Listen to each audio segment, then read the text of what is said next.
नमस्कार. सविता किचन क्वीनमध्ये तुम्हा सर्वांचं स्वागत. आज आपण झटपट अशी वांग्याची रस्सा भाजी करणार आहोत. ही भाजी अगदी सोप्या पद्धतीने करणार आहोत. चला तर मग जास्त वेळ न घालवता ही भाजी कशी करायची ते पाहूया. आता ही भाजी करण्यासाठी आपल्याला वांगे घ्यायचे आहेत. इथे मी 1/2 किलो वांगे घेतलेले आहेत आणि ही वांगी ताजी आहेत. आपल्याला ताजीच वांगी घ्यायची आहेत. त्याचे सुरीने असे काटे काढून घ्यायचे आहे आणि खालचं देठ थोडंसं कट करायचं आहे आणि थोडंसं राहू द्यायचं आहे. आता याला आपल्याला काप द्यायचे आहेत 2. पाहूयात अशा पद्धतीने. असं पाहिल्यानंतर आपल्याला वांगं किडकं आहे की नाही ते कळतं. पुन्हा असं कट केल्यानंतर पुन्हा पाहायचं आहे वांगं किडकं नाही, अगदी स्वच्छ वांगं आहे.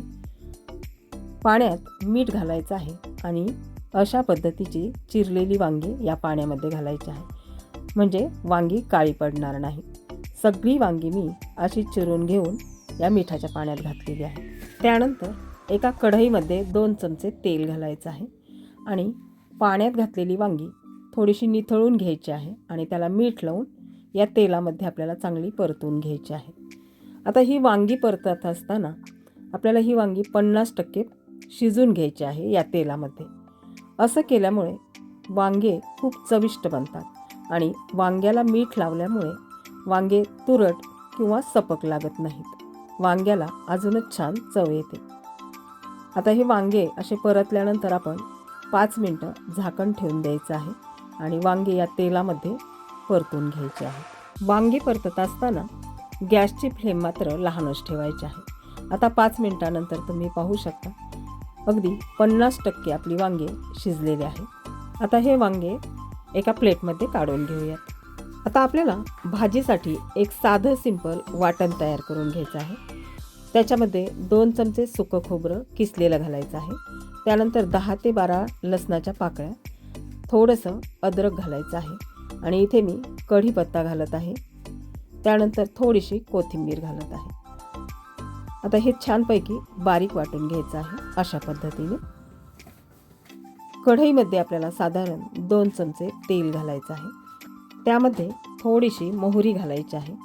आता मोहरी फुटल्यानंतर आपल्याला जिरे घालायचे आहेत. जिरे तडतडले की त्यामध्ये आपल्याला बारीक चिरलेला कांदा घालायचा आहे. मिडियम आकाराचे इथे मी 2 कांदे घातलेले आहेत. आता हा कांदा छान गुलाबी रंग येईपर्यंत परतून घ्यायचा आहे. या भाजीमध्ये हा कांदा आपल्याला बारीकच चिरून घालायचा आहे. कांदा परतण्यास साधारण 2 मिनटं लागतात. सतत याला असे हलवत राहायचे आहे. आता कांदा आपला परतत आलेला आहे. त्यामध्ये आपण तयार केलेलं वाटण घालायचं आहे.